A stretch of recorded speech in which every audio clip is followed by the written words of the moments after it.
Well, I'd like to welcome everyone to this webinar. My name is Jeff Rathke. I'm the president of the American-German Institute at Johns Hopkins University, and we are very proud to be in partnership today with the Heinrich Böll Foundation, North America office, with whom we collaborate from time to time, especially on important issues like climate. And that's why we're really pleased to be able to offer this discussion today on the EU's Carbon Border Adjustment Mechanism and the US Inflation Reduction Act and transatlantic approaches to climate policy.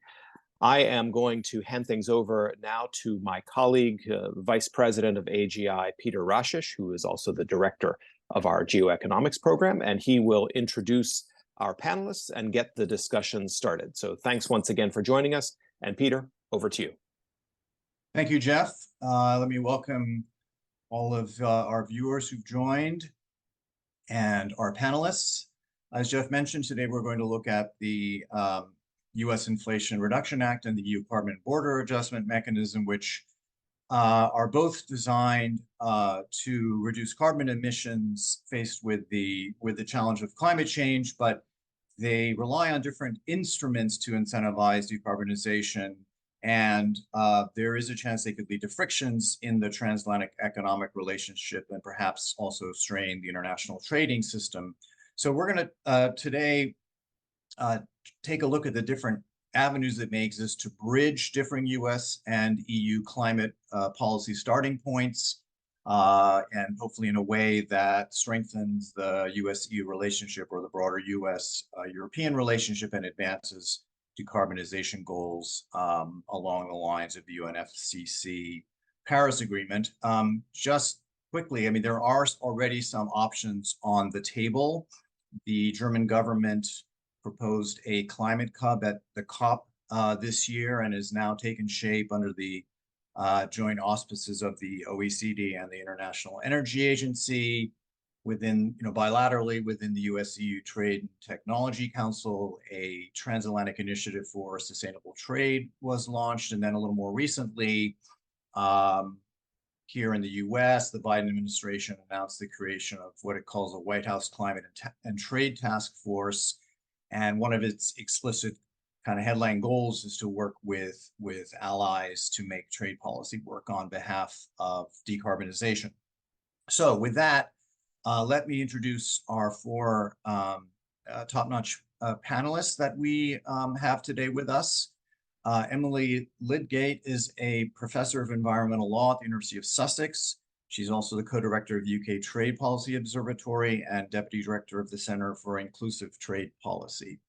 Her research focuses on the relationship between environmental protection and economic integration through trade. And she is an advisor to the Environment, Food and Rural Affairs Committee of the UK House of Commons and has been an instructor for the UK Foreign, Commonwealth and Development Office's Advanced Diplomatic Academy. She holds a PhD from King's College London and an MSc from Oxford University. Shooting Pomerleau is the Deputy Director of Climate Policy at the Niskanen Center. Her areas of research include carbon taxation, carbon border adjustments, and policies at the intersection of climate and trade. Prior to joining Niskanen, she worked at the Cato Institute and also at the American Council on Renewable Energy, as well as a business strategy consultant. She has an MPP in environmental energy policy from Georgetown University's McCourt School of Public Policy and a BA in social work from Nanjing University. Todd Tucker is a political scientist and director of industrial policy and trade at the Roosevelt Institute, where he helps lead research on global governance and national and international institutions in facilitating economic transformation.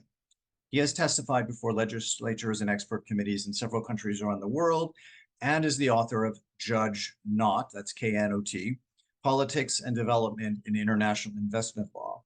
He received his BA from the George Washington University and his PhD and MPhil from the University of Cambridge, where he was a Gates Scholar, and he has also taught at Johns Hopkins University. And Charlotte Unger is a senior research associate at the Research Institute for Sustainability, where she is part of the group on climate action in national and international processes, which focuses on climate policy forums such as the UNFCCC and the Climate and Clean Air Coalition. She has also worked at the International Carbon Action Partnership, at Environmental Action Germany, and the Technical University of Berlin. She holds a PhD in political science from the Technical University of Munich School of Governance, where her dissertation examined the linking of different emissions trading systems. So just to give you sort of a lay of the land, after the panelists offer their opening remarks, I will then start a conversation with them, and then we very much look forward to hearing your questions. If you'd like to ask a question, then please do so by using the Q&A tab, which you should be able to find on your screen, and then I will try to relay them to our panelists. So with that, let's start with the view from Germany, and I will thus turn the floor over now to you, Charlotte. Yeah, thank you. So good morning there over the other side of the Atlantic, and good afternoon here in Potsdam, Berlin.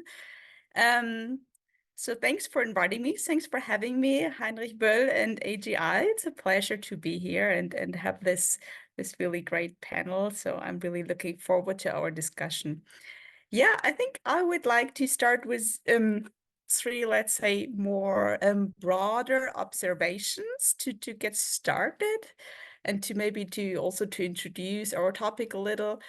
I think the first one is always important to look where we're coming from, and I think globally speaking, and also from political science perspective, maybe speaking, we're really at a moment where we see, let's say, a failing multilateralism in many areas. So, of course, one example is could be the WTO or the trade regime, but then, of course, climate is a prime example where every year, once again, we hear that the COP, the United Nations Framework Convention, and the parties are not delivering the necessary steps to really avoid dangerous global warming. So I think that's maybe the overall starting one, and I think this is, of course, like a moment where we actually see, as a sort of response to this, more and more alternative initiatives popping up. So the Climate Club you mentioned is clearly a response to that. But then, of course, there's also lots of private climate industry mixed initiatives that pop up.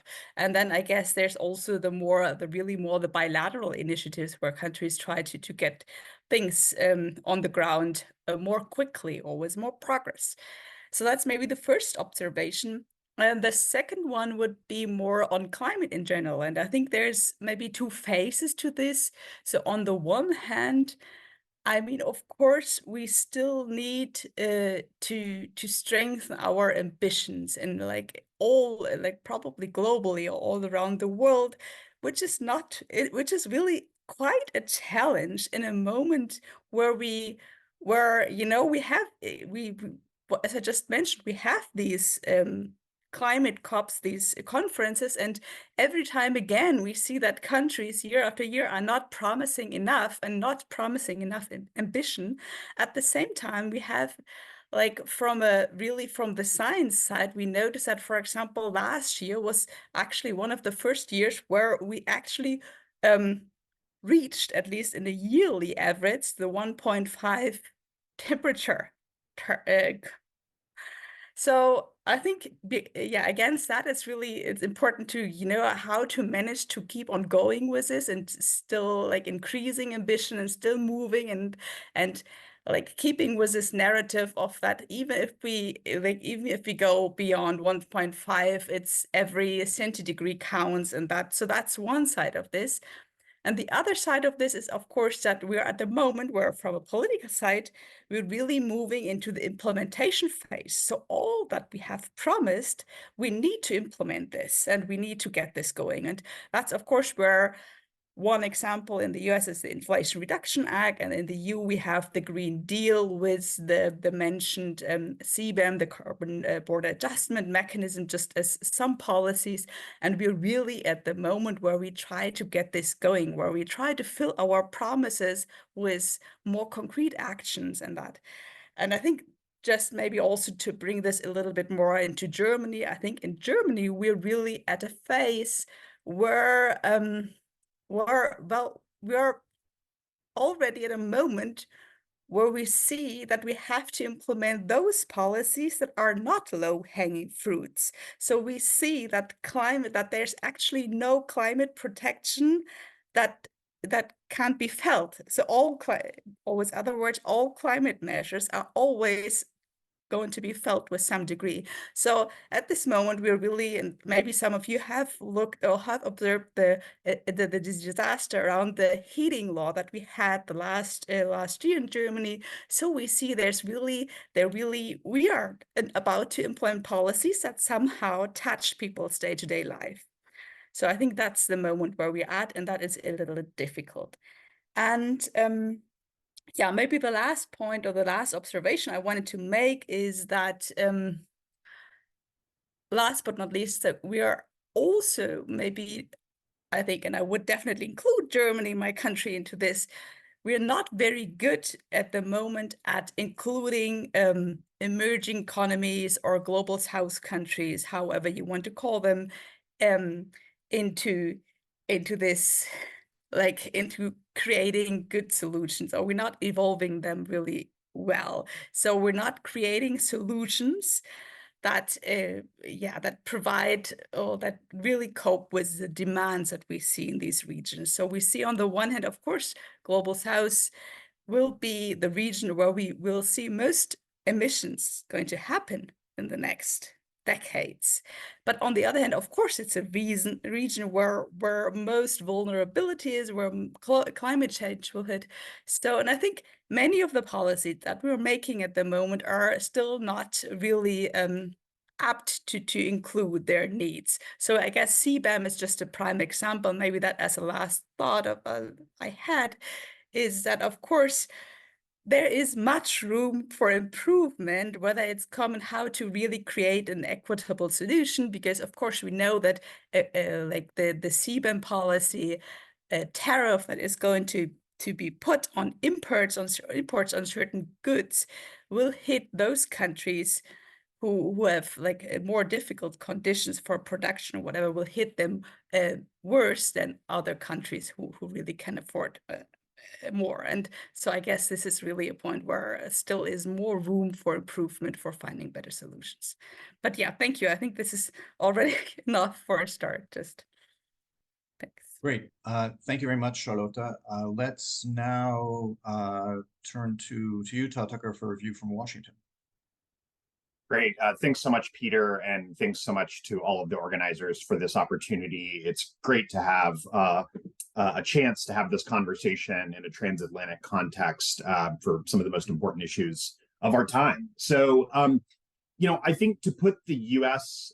Climate approach into sort of a comparative U.S.-European perspective, I think if you look at the press coverage, especially sort of the transatlantic press coverage, I think the sort of, elevator spiel or sort of one sentence pitch about what the US approach to climate policy is either it's described as only carrots or carrots heavy, or it's discussed almost entirely as a form of electioneering, as a form of politics. And I think that's understandable, but I think that also fails to look at some of the historical and policy context for sort of why the U.S. is taking the approach that it's taking. So, in 2019, way back in another era, the Roosevelt Institute put out a report called Industrial Policy, What It Is and How to Do It Better. And I think even from that subtitle there, you can kind of tell what the state of the conversation was even a few years ago, which is that industrial policy was something that comparative politics experts studied, but it was not something that was a live topic for conversation in much of Washington outside of really the defense sector. And I think in a few quick years, you saw a really rapid shift in that. And in a way, it was surprising on the one hand, but I think on the other hand, maybe it shouldn't have been, which is that, if you look at the major tools that a country could take to address the climate crisis, it's either going to be some form of pricing or taxation, it's going to be regulation, or it's going to be industrial policy. Like those are kind of the three tools that you have. And in the US, we had tried to do pricing in the Waxman-Markey bill. back in 2010, and that had failed to get through the Senate. We had tried after that to do regulation through the Clean Air Act, and a lot of that was struck down by the Supreme Court. So really, kind of by default, even people that were no great lovers of industrial policy in the abstract found themselves kind of needing to lean into that tool as kind of the one that was left, essentially. So now all of a sudden, everybody in Washington is doing industrial policy. And I think that that also makes sense because we're taking action so late relative to Europe.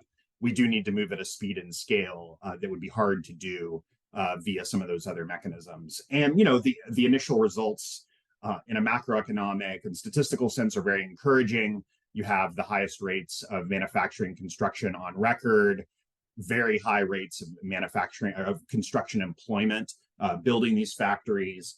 And in a lot of cases, you have now some of the technologies being cost competitive, even if they're domestically produced, in a way that wasn't true a few years ago, thanks to the subsidy schemes. And so, why the subsidies, and what does this mean for sort of the trade architecture? I'll say a few things there before wrapping up. There is, despite the bad name that industrial policy often gets in a lot of casual economic policy conversation, the reality is there's well-justified, very mainstream reasons for pursuing subsidies to address positive externalities. This is sort of textbook Econ 101 economics, which is that if the private sector and private firms aren't going to be able to capture all of the social benefits that come from their production, all else equal, they're going to tend to underproduce that product. So subsidies are the way that you help firms internalize some of that benefit to society so that it's actually bankable to invest in these projects. And we're seeing that reality happen across the board. But I think that's not the only justification. There's also a more developmental or resilience justification for subsidies. And I think we're seeing that in some of the announcements made even this morning and earlier this week around imposing tariffs on electric vehicles and sort of rotating some of the tariffs on solar panels as well, which is that, the US learned, I think, from the lessons of the Obama years. Policymakers have learned a lesson that if you subsidize a green industry, but without any type of local content requirements or any type of trade strategy, you really do risk seeing that industry offshored, which has challenges for economic resilience, and I think also has challenges for explaining to the electorate that you asked to spend a lot of public money on this stuff, why that was justified if that production is then going overseas. And I think that it's a challenge certainly to the trade regime to think about how to accommodate both kinds of subsidies, actually, the kind of positive externality subsidy and then also the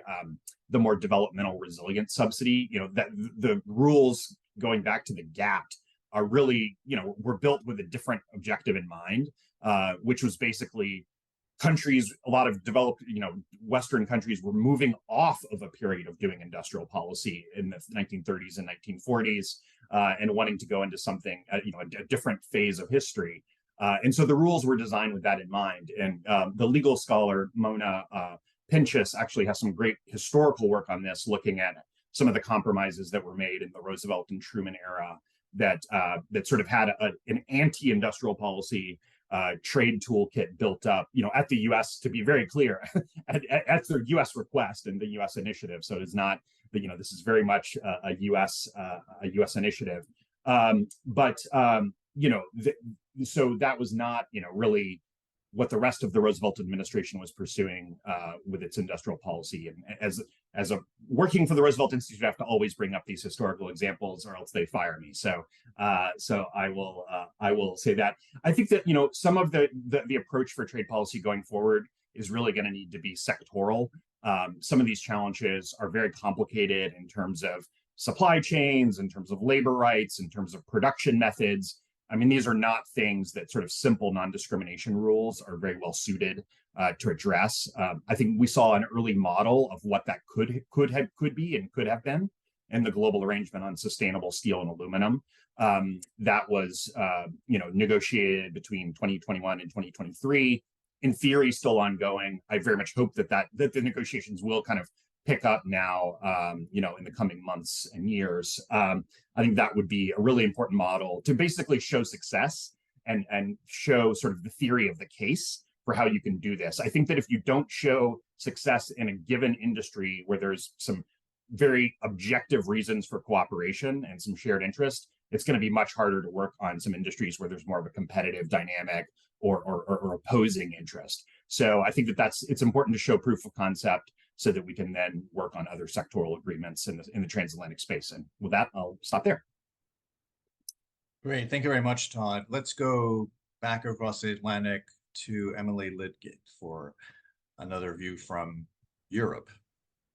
Hi, everyone. Thanks so much for having me. And you know, the UK has tried to rebrand itself as a mid-Atlantic country post-Brexit. So I thought what I would do is offer some observer perspectives on some of the fundamental dynamics between the US and the EU in this area, which I think is very much a push-pull between competition and cooperation. So, you know, just some high-level thoughts on the drivers for each of those forces and how this might play out post-elections. So in terms of drivers for cooperation, in the words of the press release for the Transatlantic Initiative on Sustainable Trade, cheaper, safer trade. I mean, I think that's as good a rallying call as any. Both sides have identified some priorities for cooperation for achieving this cheaper trade, at least. For the US, that includes eliminating EU CBAM charges and requirements. The EU wants to overcome its ineligibility for some of the Inflation Reduction Act tax credits due to the battery sourcing restrictions.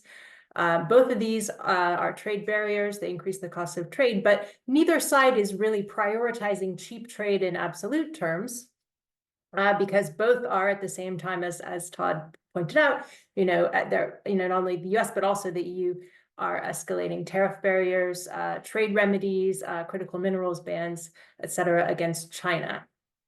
And that's, of course, where the safer part of the equation comes in.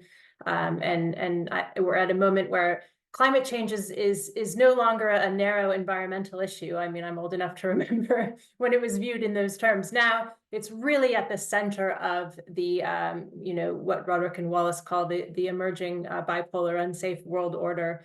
You know, it's national security, it's supply chain resilience, and that speaks to the strategic importance of transatlantic cooperation. But if we think about these two priority areas I mentioned of CBAM exemptions and Inflation Reduction Act tax break eligibility, we can start to unpick why these seemingly very sensible trade cooperation goals can be quite difficult to achieve because of the competitive dynamic that also exists. So if we start from CBAM, the US and the EU have always really struggled to cooperate on regulation. So some of you may remember the TTIP negotiations, or how long it took to get a mutual recognition agreement on pharmaceuticals. The EU has, you know, a particular approach to regulation, which has long caused frustration in USTR, which is very much in evidence in the CBAM, which is based on essentially strict mirroring of the EU emissions trading scheme, the pricing approach. And I think importantly, this approach is also understood by the EU as part of its relatively greater commitment to WTO non-discrimination. I'd be really interested to pick up on on Todd's comment about non-discrimination, because I think this is an interesting application of that debate about whether the EU is actually upholding WTO law by being so particular about the way that it structures its CBAM. This approach makes it really difficult to bridge that divide with the way that the US has regulated performance requirements, which of course is also you know, emissions through performance requirements, which is also somewhat heterogeneous. So I think another aspect of this competitive dynamic is that both have significant checks and balances on the domestic level that can make cooperation difficult to achieve. So if we think about the Inflation Reduction Act, we can see backlash against the EU-US Critical Raw Materials Agreement on the US side, on the basis that some politicians are concerned that this is an executive-led initiative. We can see the EU insisting on some of its EU model agreement clauses, which the US doesn't like. So I think the underlying dynamic is in a sense sheer stubbornness. So you have two regulatory superpowers. Both sides are not used to being imposed on. They're used to imposing their models on others. And I think that is a real threat to cooperation. But more fundamentally, I think the US in particular is in an inward-facing moment with respect to its trade policy, although the EU is to some extent as well. And of course, there has been that conscious effort to connect the low-carbon transition with boosting US manufacturing. So, the Inflation Reduction Act is pretty explicitly, at least for electric vehicles, trying to get exporters to the US to transform into domestic US investors. And that's a competitive dynamic that, adversely affects the EU, it adversely affects other countries. So, even though as Todd mentions, there's various metrics which show that is working in the US, it's hard on the rest of us, and it's hard not to respond to that as a competitive threat. So one of the things raised in this discussion was the Climate Club, and so can that help facilitate successful cooperation? I think that depends on how we define success. So if we define it as getting the EU to entirely waive its CBAM requirements, for example, for members, that seems very difficult to me for the reasons I set out already. If, however, it's creating a kind of what you might describe as a techno-political dialogue towards measuring embodied emissions in different sectors, I think that can be useful in creating standards that have wider legitimacy.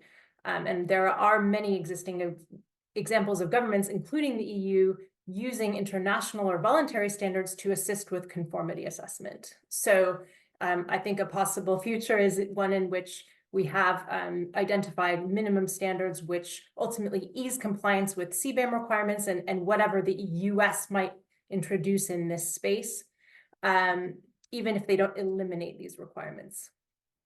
How might the election affect the competitive cooperative dynamic? Well, I mean, it's possible there will be a reduction or even collapse in political will towards the low carbon transition. I think obviously that seems clear threat on the US side, but there's some concern on the EU side in terms of reduction of political will and kind of decoupling protection from the green agenda.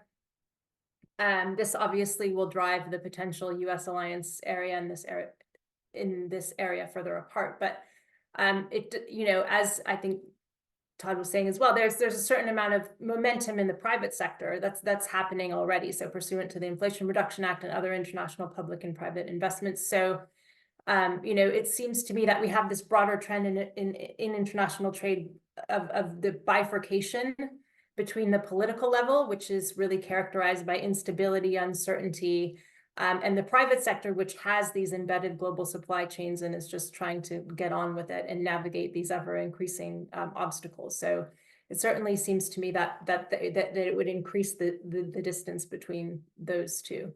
So I will stop there. Thank you very much, Emily. Let me also remind viewers that if you'd like to ask a question, please do so using the Q&A tab. And now let's come back to Washington, and for that I will hand the floor over to you, Shuting. Thank you, Peter, and thank you so much for the organizers for hosting such an important and insightful discussion. I really enjoy all my fellow panelists, their points. I would like to share some of my thoughts, expressing some of my concerns about the current U.S. path towards industrial policies, protectionist measures, and some carbon tariffs momentum, if I may, and I would like to offer a slightly different perspective from my fellow panelists. First of all, regarding industrial policy, I think that it is true. Carbon taxation is Econ 101. Economists think that it's definitely, the most effective, efficient policy to enact a carbon price on per ton of emissions to account for the externalities of emissions. But it is politically challenging in this country, as Todd mentioned. We've tried that and have some difficulties. And with the regulation, I think the difficulties with that is durability. It might be vulnerable and subject to challenges from administration to administration. Now let's look at industrial policies. I'm sure my fellow panelists would agree with me. Industrial policy definitely has its own challenges, and we at the Niskanen Center have some concerns about this approach. First of all, it's the cost of industrial policy, right? Like how much as government, federal government, state or local government are you subsidizing a specific industry or product to reduce the emissions, as opposed to a carbon pricing policy, a more flexible approach that allows companies to find the most efficient way and technologies to decarbonize. Now, under the cost component, there's also another consideration here, which is opportunity cost. When the federal government spends $1, it could spend in subsidizing a specific manufacturing industry to help it decarbonize, or it could spend $1 at somewhere else that could yield much better benefits. So I think opportunity cost here is a great consideration. Another challenge industrial policy might have is it can only be done sector by sector, and with climate change, we are having immense task at hand, and with the sector by sector approach, regulators would need to know specifics of technology, give remedies, and give specific mandates and standards to subsidize, and that might not be able to achieve the climate goals at the speed and scale that we need. Another concern with the industrial policy, especially looking at all the tax credits in the IRA, the Inflation Reduction Act, the domestic content rules, as Emily and Charlotte pointed out just now, climate change is indeed not an environmental policy, not a carbon policy, not a policy to address carbon emissions anymore. It's about supply chain, national security, creating jobs. It's touching every areas. So with the domestic content rules, you sort of see the Biden administration struggling with, on one hand, it really wants to bring manufacturing jobs back to the US. On the other hand, it's really taking climate change very seriously, trying to encourage industries to decarbonize. But the domestic content rules has created a lot of friction globally, and a lot of the materials or pieces that are required in the tax credits, they're not available in the US, and the EU and other countries jumped to try to negotiate free trade agreement with the US, try to be qualified for the tax credit. So that's another consideration. Last but not least challenge with industrial policy is the fiscal constraints. With the US, it's good news that is able to spend a lot of money to subsidize this industry, but we're also dealing with a serious federal deficit problem that eventually things will need to be paid for, and it's difficult to continue to spend a large sum of money to encourage decarbonization. And lastly, I want to talk about my concern about the momentum towards carbon tariffs in the US without a domestic component. So there have been a couple of bills introduced in the US recently that's looking to put an import tax on imported products without enacting any domestic carbon tax. The premise of that approach is, well, US is very clean. We're number one. We've already done enough to decarbonize. Let's put an import tax on imports from other countries and then encourage them to do more. There are several challenges with that. One, the premise might not be accurate. The Niskanen Center released a paper last fall looking at the US's industry level carbon intensity compared to other major economies in the world. We found that the US at best falls in the middle of the pack globally. It lags behind the EU, Japan, and the UK. It is much less carbon intensive than China, Russia, India, some of the developing countries, but it has a long way to go to decarbonize the US. And of course, economically, we know tariffs are problematic. Increased consumer prices just create a lot of tension with our trading partners. And WTO, Charlotte mentioned WTO, the kind of the, to quote you, Charlotte, the failing of multilateralism. I see a lot of criticism of the WTO rules that it's not applicable to the existing crisis with climate. It's not relevant anymore. But I would like to see more constructive discussion around like what would be the alternative. Like if not WTO, if we don't even want to reform WTO, what would be the alternative? Like we would like to encourage countries around the world to to follow rules and to be well behaving in the international trade practice. And I'm not especially optimistic about ideas such as a climate club. When Todd, you mentioned, and Charlotte and Emily, you all touch upon like the EU and the US, the two biggest allies globally, have tremendous difficulties even coming together. So I would like to end my comments on a positive note. I think it is heartening and encouraging that around the world, politicians, policymakers start to realize like climate is a serious issue that needs to be addressed, whether it's domestically or in international trade. I think we'll just have to continue the dialogue and find ways that we can come together and find commonalities. And I think several areas to watch, especially important in the US, is the Prove It Act. Where is it going to lead?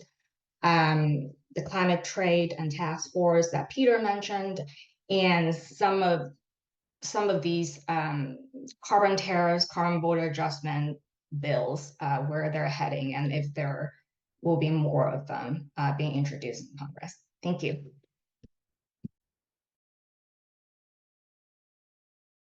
Thank you very much, Shooting. I would like to launch our conversation with a question which maybe gets at what all of your assumptions are in one regard, and that is to what degree you think that the U.S. and the EU and others who are like-minded on these issues need a kind of all of the above approach, or regulation, subsidies, taxation, or is really, do we have the luxury of choosing from among those, or in fact, are we in a world where, despite some of the good news I think that Charlotte pointed to, we need to really try, at least in the short to medium term, try everything. So what are your assumptions about that? Maybe let me start with Charlotte.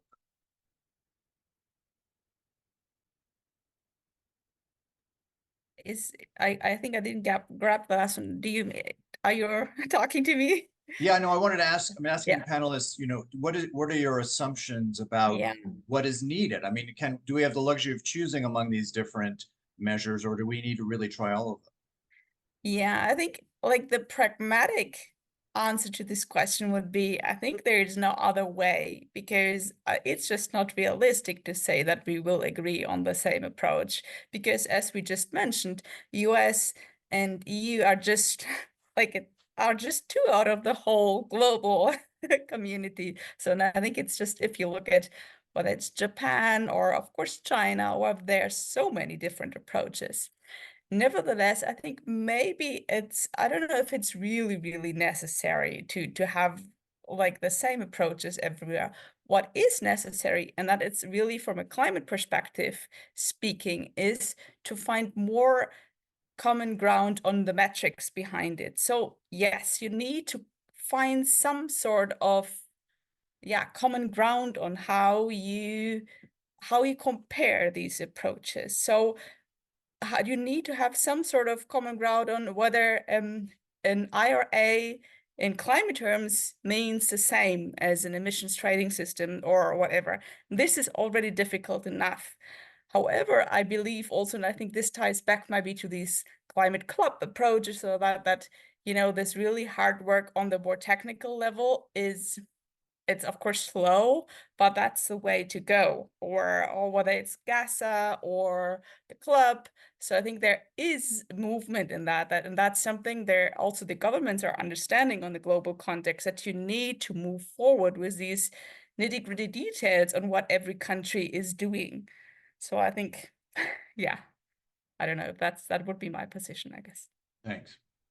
Todd, what do you think?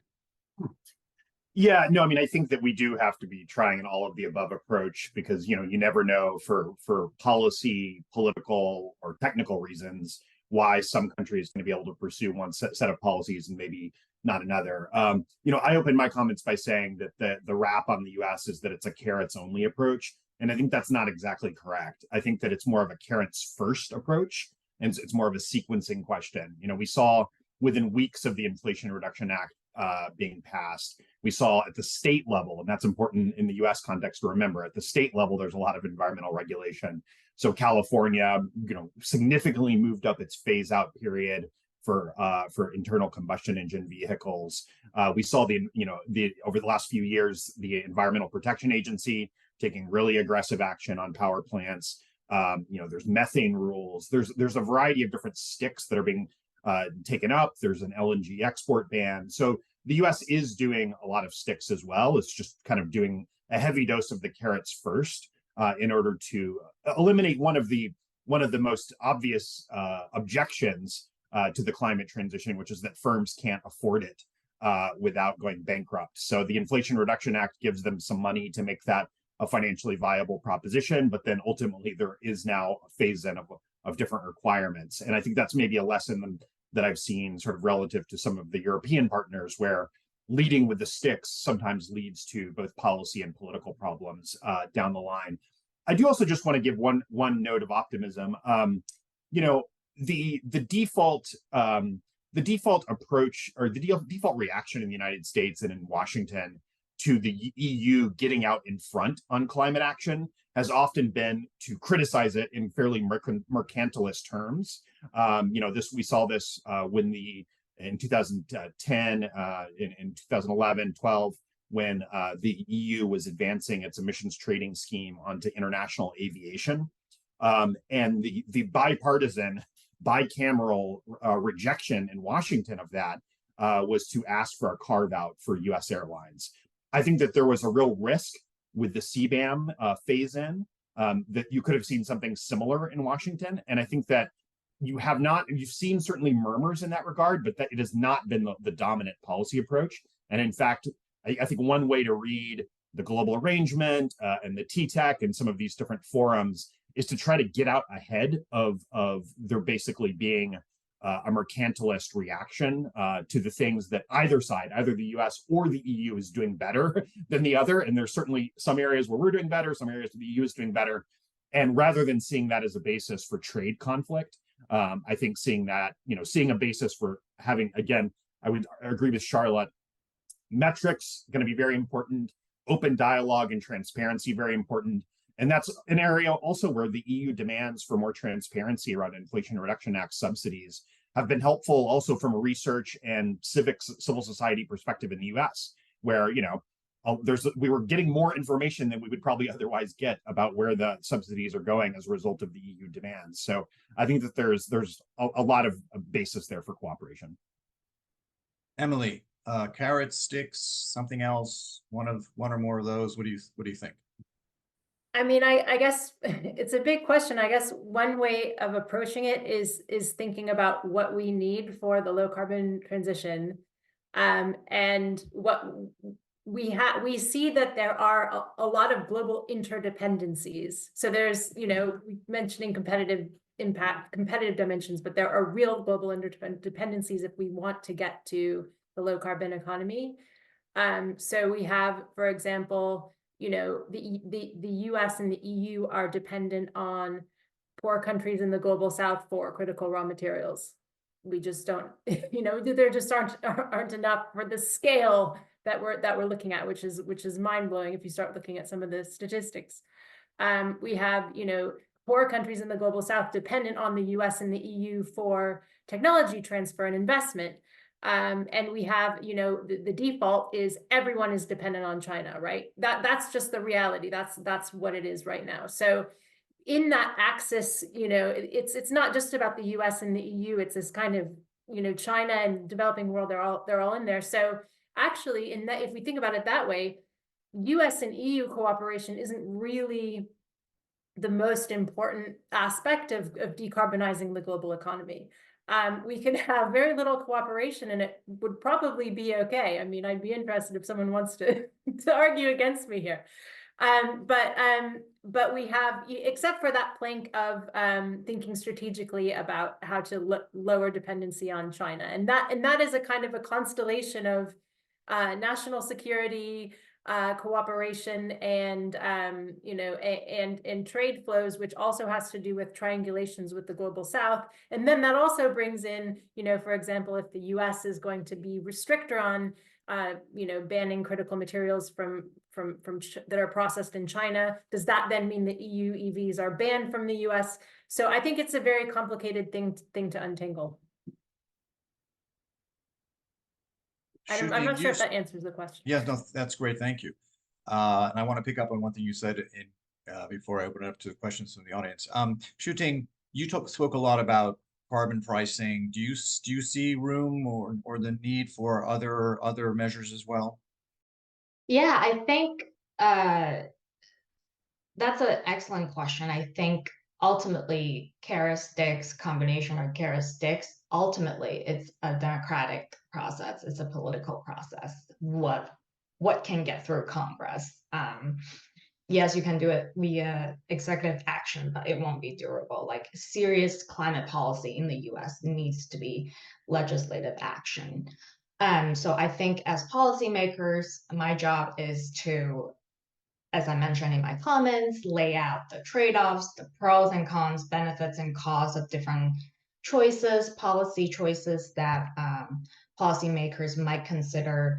And with carbon pricing, I think an unfair criticism of carbon pricing is a lot of the talking points is it's very regressive, hurts low-income households, and therefore it's not good policy. But I think there's a lot of fiscal policy analysis, tax policy analysis of detailed distributional outcome of a carbon tax, that it can raise a large pot of money and we can mitigate the regressive impact of low-income households very effectively. And the point that has always been missing in the discussion is what's the alternative to carbon tax? Like, how about the distributional impact of tax credits, of subsidies, or distributional credits of regulation? There's barely any study on the subsidy approach or on the regulation approach looking at the distributional impact. I think one is difficult to do so. Two is sometimes represented by policymakers or analysts as if we don't know much about it, it's probably good, or progressive impact, which is not true. So I think policymakers really need to be genuine about addressing climate change, reducing emissions, and really look at the trade-offs of different policies, and we'll see what will happen. And there's definitely room for carbon tax. One quick comment is the TCJA is expiring next year. Both Democrats and Republicans are very interested in extending the tax cuts, especially for the individual income tax cut, and that's going to cost money. So I think even the chance may be low. So I think there's still room for discussion for carbon pricing, carbon tax here. Yeah. Okay, let me pick up on something you mentioned, Emily, and that is the relationship between sort of richer and poorer countries in this context. We've talked a bit about different measures the US and the EU could take individually or together, but if we kind of, zoom out a bit, and we think about the ways to encourage decarbonization elsewhere, I think it was mentioned that, that the question of both financial transfers and technology transfers probably needs to be, but both of those need to be part of the equation. And I wanted to ask if you had any of you had any thoughts about how best to do that. I mean, one, let me kind of jumpstart that by just saying that I could see an argument for why some version of a climate club could do that. In other words, you would start with more, maybe the US, the EU, the UK, Japan, a few others, but then you'd, of course, if to be effective, it has to be as wide as possible. And to incentivize that kind of widening to poorer countries, you would have build into it that there would be some resource transfers to help with their decarbonization. Do any of you, how much are you concerned about fairness in terms of the role of the poorer countries, and also how do you see incentivizing kind of their participation in some of the schemes we've discussed? Anybody like to start? Charlotte? Yeah, please. Yeah, thanks. I can start. I also just wanted to quickly add another little point on the previous question, just to make sure that also, for example, in the EU and in Germany, we have actually a mix of carrots and sticks. So even though we have the big carbon pricing system as the big backdrop measure, you have in Germany, you have lots of subsidies actually in the building sector, and for steel, they're just giving out for factories for green steel. So there's lots of that going on as well. So it's always a mix. But yeah, thanks for the next question, because I think it's actually a super relevant one. If we want to make progress in climate, we really need to involve developing emerging economies, because otherwise we won't manage to get a grip of this climate crisis. And I think maybe one idea, and I know we have been talking about this a little bit, Peter, also, is, so I already mentioned the CBAM, and I think this is, of course, a prime example where at the moment we don't have a system for these low-income countries. So for now, all countries are treated equally under the CBAM. They all will have to pay the tariff, or the let's say the CBAM, the border adjustment that comes. They will all have to pay it. And for now, we don't have a scheme that treats those countries who have lower capabilities in a different manner, where you could say, from a fairness perspective, this is like a basic principle.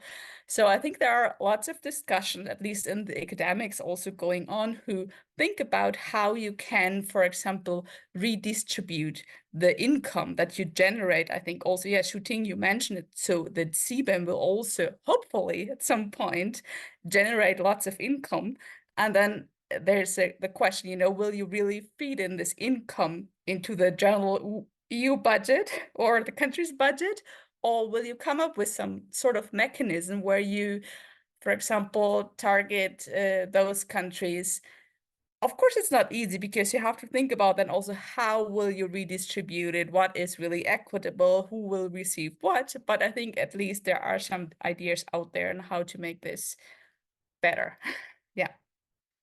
Any other thoughts on it for now? I could offer a few thoughts. I mean, so I'll say that like the role.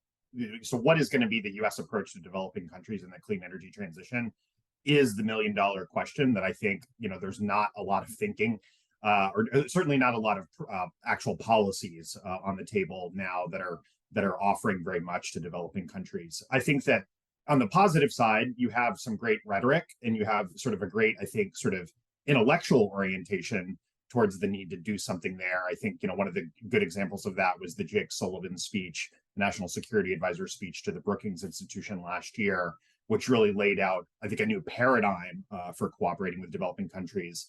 But I think there's still some very open questions as to what the specifics look like and what are the, beyond just some, multilateral development bank reform, what are the tools? And I think that, I'm optimistic that, in the years ahead, that will become a significant focus in the United States. There's bills in Congress right now to reform the Development Finance Corporation, to start new types of national development banks in the U.S. that can be good not only for project finance in the United States, but also for project finance overseas.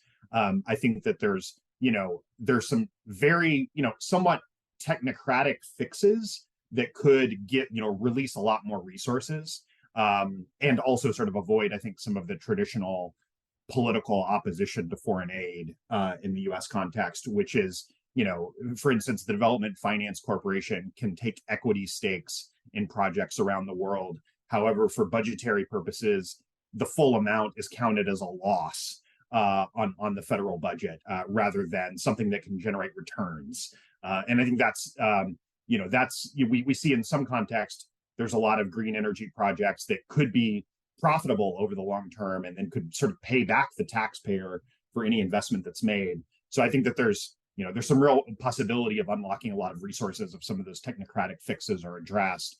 But then I think for other sectors, I think in some of the, what's sometimes called the difficult to abate sectors, you're probably looking at a fairly significant time horizon where the green premium is going to exist, and that's going to sort of represent a relative loss that you're going to have to either cover through trade protection measures or just sort of have a political consensus that the public sector just agrees to eat that difference for as long as is needed. So anyway, I think that there's some optimistic things on the horizon, but I think it's frankly still a bit of an open canvas on which we could be drawing.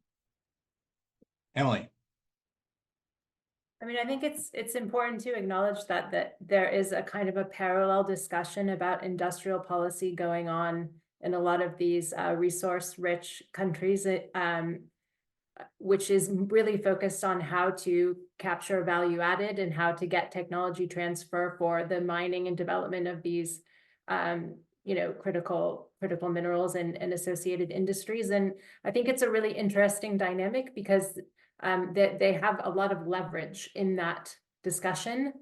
But the sort of the international structures and frameworks like the WTO discipline some of the tools that they might want to use to achieve that, such as export restrictions or tying requirements for tech transfer to investments and such. So I think that discussion of how to mandate COCs, et cetera, investment in tech transfer is a really interesting one, and we're seeing a lot of the EU is negotiating a lot of these critical minerals agreements with particular developing countries, and there's some.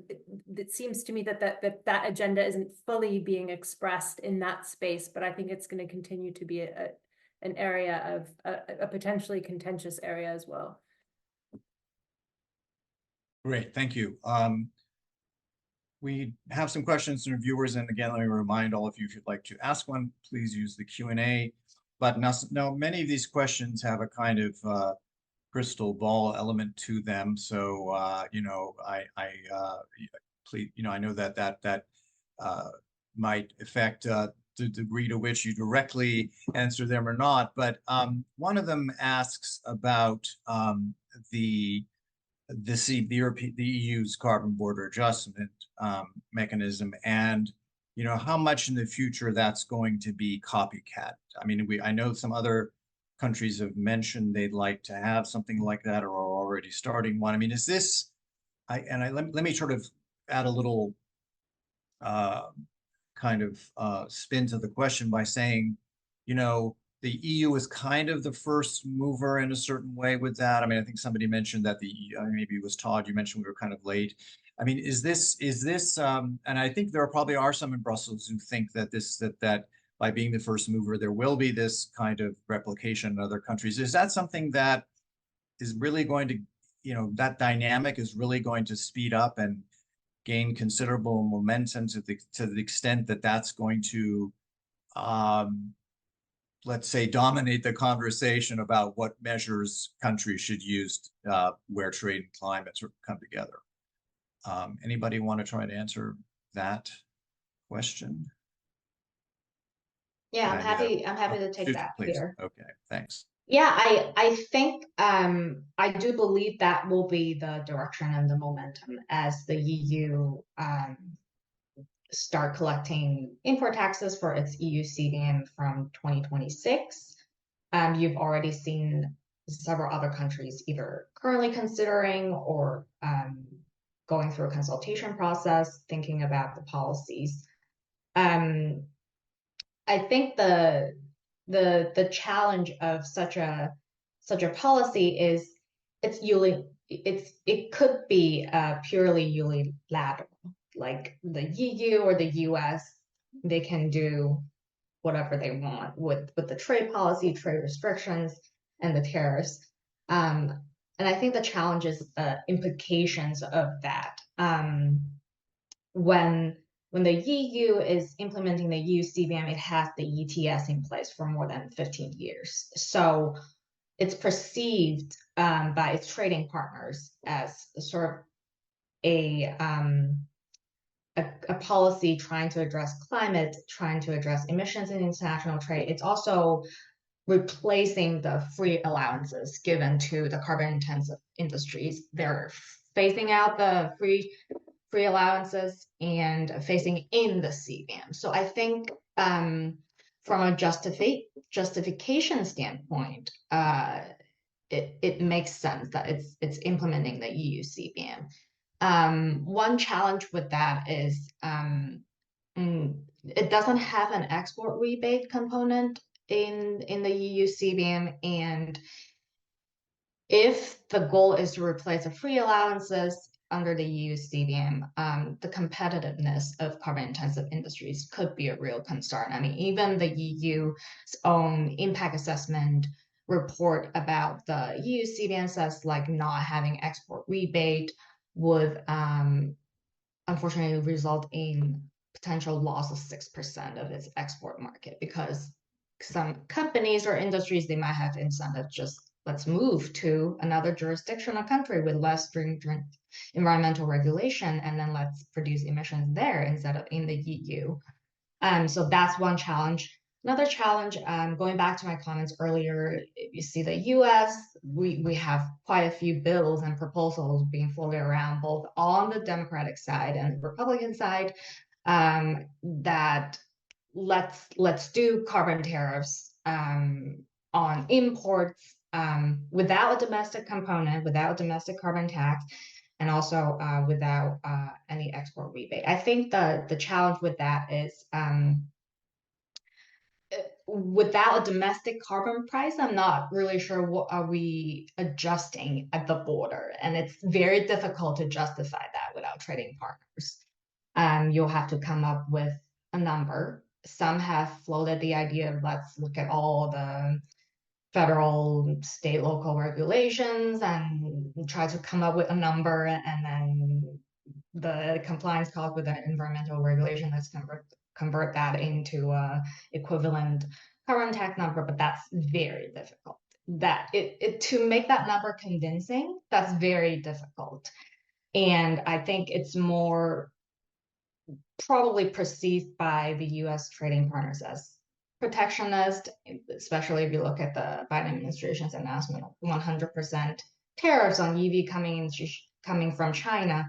I think a lot of competing goals with the administration, with Congress, national security, restoring manufacturing, addressing climate, and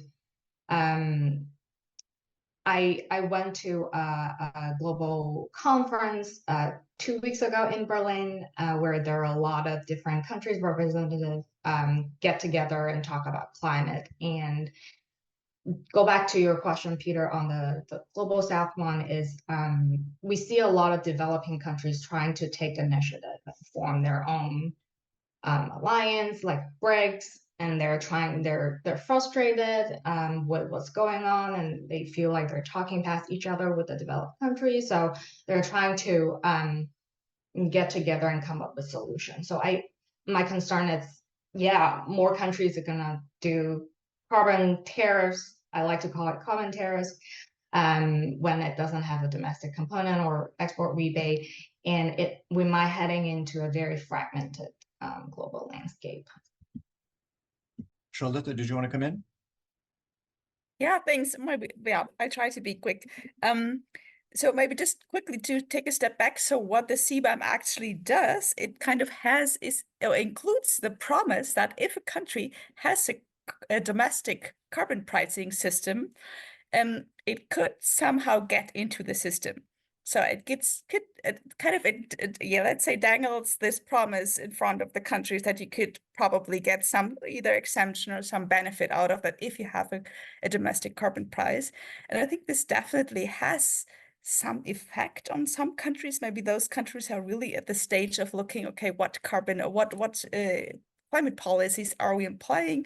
So what you really see at the moment is lots of actually confusion. So we get actually lots of requests. Like, for example, one is like very recently with Brazil, where they really say, "Ooh, the CBAM is coming. We're going to be impacted." And the ideas are really like there's really different thoughts about whether this will be negative or even positive for us. So, but we are considering a carbon pricing system in Brazil, for example. That's the case, and I think so. There is some movement happening.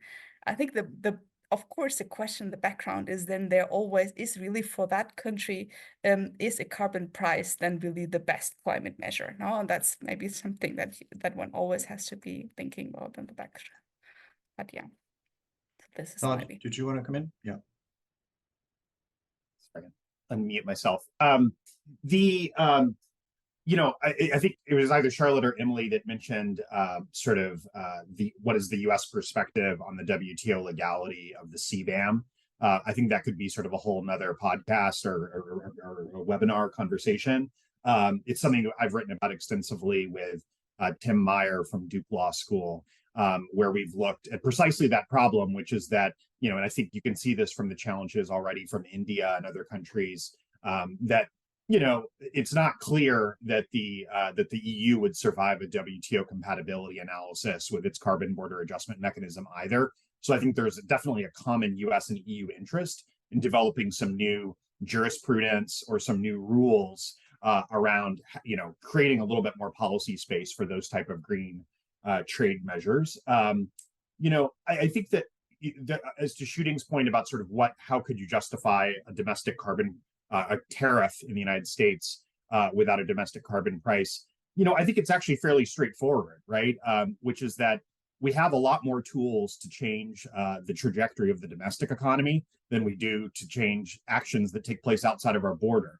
So if you look at the suite of US measures, you have demonstration projects, you have funding for research and development, you have collaboration with universities, you have subsidies, you have regulations, right? Like the list goes on and on and on of the things that you can do to sort of promote changes in your domestic producers.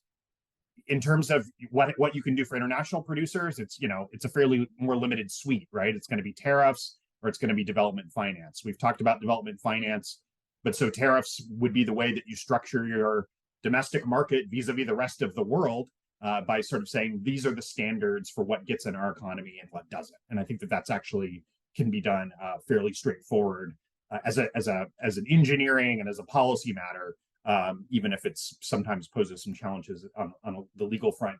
In the chat we had Alessandro asking, do recent trade tariffs imposed by the US on China slow down the green transition? This is a really interesting question, obviously super relevant for this week's announcement.